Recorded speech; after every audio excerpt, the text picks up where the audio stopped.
खूनी दुल्हन। आरती और विकास अपने माँ बाप के साथ दिल्ली में रहते हैं। जर्नलिस्ट होने की वजह से विकास को बहुत बार काम के लिए देर रात तक ऑफिस में रहना पड़ता है, जिस पर ज्यादातर आरती जागकर उसका इंतजार करती रहती है। इसी तरह एक रात आरती विकास का इंतजार करते हुए घर की बालकनी में खड़ी होती है। इनकी जॉब तो जैसे मेरी सौतन बन गई है। मुझसे ज्यादा उसी के साथ टाइम स्पेंड करते हैं और हम यहाँ इंतजार करते हुए मर जाएं। अपने आप से ये सब बोलते हुए आरती की नजर मोहल्ले के कोने वाले घर पर पड़ती है, जिसकी लाइट्स ऑन देखकर वो हैरान रह जाती है। ये इस घर की लाइट्स कैसे ऑन हो सकती हैं? यहाँ तो सालों से कोई नहीं रहता। वो ये सोच ही रही होती है कि तभी उसे घर की खिड़की पर औरत की परछाई के साथ लाल चुन्नी दिखाई देती है, जिसे देख आरती डर से चिल्लाने लगती है। भूत! कोने वाले घर में भूत है। आरती की आवाज सुन उसके घर वालों के साथ मोहल्ले के लोग भी अपनी बालकनी में निकल आते हैं। अरे क्या हुआ? आधी रात में बावरों की तरह क्यों चिल्ला रही है? भूत! वहाँ भूत है। आरती की बात से सब उस घर की तरफ देखने लगते हैं, लेकिन वहाँ कुछ नहीं होता। भाभी जी, लगता है आपने सपना देखा होगा। मैं बालकनी में खड़ी होकर सोऊंगी क्या? बता रही हूँ, अपनी आंखों से देखा है। घर की लाइट्स ऑन थी और वहाँ किसी का साया भी था। अरे तुम अक्सर विकास भैया के इंतजार में देर रात तक जागती हो ना, क्या पता नींद पूरी नहीं होने की वजह से कोई भ्रम हुआ हो। मोहल्ले के सब लोग और आरती के सास ससुर उसे समझा ही रहे होते हैं कि अचानक उसी घर से किसी औरत के गाने की आवाज सुनाई देती है। आजा ओ मेरे प्रियतम, आजा।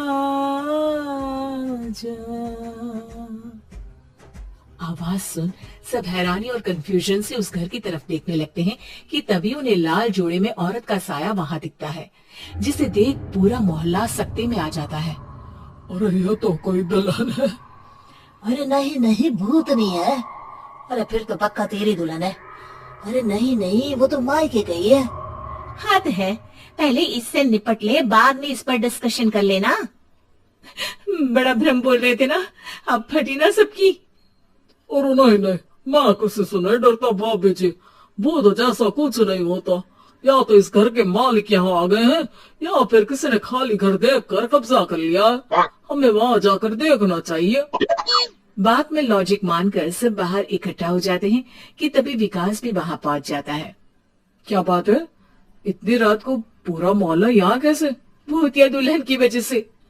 क्या तुम्हारे अलावा भी कोई दुल्हन भूतिया हो सकती है? इस भूतनी का किस्सा निपटने दो, फिर तुम्हें अपनी भूतनी दिखाती हूँ। अब सारे लोग मिलकर विकास को पूरी बात बताते हैं, जिसे सुन वो भी उनके साथ जाने के लिए तैयार हो जाता है। जिसके बाद वो सब डरते हुए उस घर के सामने जाकर खड़े हो जाते हैं। तुम सब यही रुको, मैं अंदर जाता हूँ।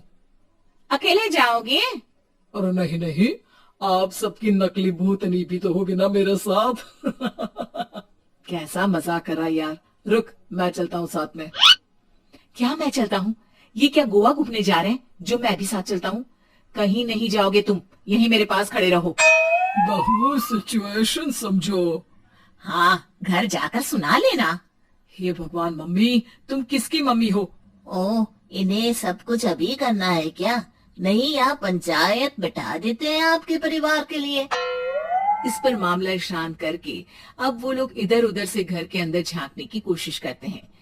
उन्हें घर के अंदर लाल जोड़ा, सिंदूर और मंगलसूत्र के साथ चारों तरफ खून बिखरा हुआ दिखता है। इसे देखकर सबकी हवाइयां उड़ जाती है। भाई ये सब क्या है? अब तो मुझे भी डर लग रहा है। आ गए मरने, अब तुम्हें मुझसे कौन बचाएगा? उस नजारे के साथ सोने पर सुहागे की तरह भूतनी की आवाज सुन वो सब तुरंत वहां से भाग खड़े होते हैं। ये सब क्या था? अब क्या करेंगे? हमारे मोहल्ले में भूतनी आ गई जो सबको मारना चाहती है। ओ भाभी जी, मैं फिर बोल रहा हूँ, भूतनी जैसा कुछ नहीं होता। मुझे तो पक्का यकीन है कि यहाँ किसी गलत इंसान ने गलत काम करने के लिए कब्जा कर लिया है और लोगों को घर से दूर रखने के लिए ये सब कर रहा है। तुम इतने यकीन के साथ कैसे बोल सकते हो? फिल्मों में ऐसे ही तो दिखाते हैं। हे भगवान, ये फिल्म नहीं, ये रियल लाइफ है। हमें शांति से कुछ सोचना चाहिए। सब हमारे घर चलो। सब आरती के घर में इकट्ठा हो जाते हैं। रात भर आधी नींद और बिल्कुल ना चल रहे दिमाग के साथ सब सॉल्यूशन सोचने की बहुत कोशिश करते हैं, लेकिन कुछ नहीं होता। इसी तरह सुबह हो जाती है। ऐसे कोई भी उपाय नहीं निकलेगा। सब पूरी रात के थके हुए हैं। घर जाओ, थोड़ा आराम कर, फ्रेश होकर फिर आ जाना। उसके बाद सोचते हैं कुछ। डरे सहमे लोग जैसे ही अपने घर जाने लगते हैं, तभी विकास को उस घर में कोई हरकत नजर आती है, जिस पर वो किसी को कुछ बताए बिना चुपचाप वहां पहुंच जाता है और कुछ देर बाद घर आकर सबको दोबारा इकट्ठा कर उस घर के पीछे वाले खिड़की पर ले जाता है। विकास, क्या खेल लगा रखा है? ये कोई मजाक नहीं है। वही तो, मजाक नहीं, बहुत बड़ा मजाक है। अंदर देखो। जैसे ही सब उस खिड़की से अंदर देखते हैं तो उनकी आंखें खुली की खुली रह जाती है। मूवी की शूटिंग?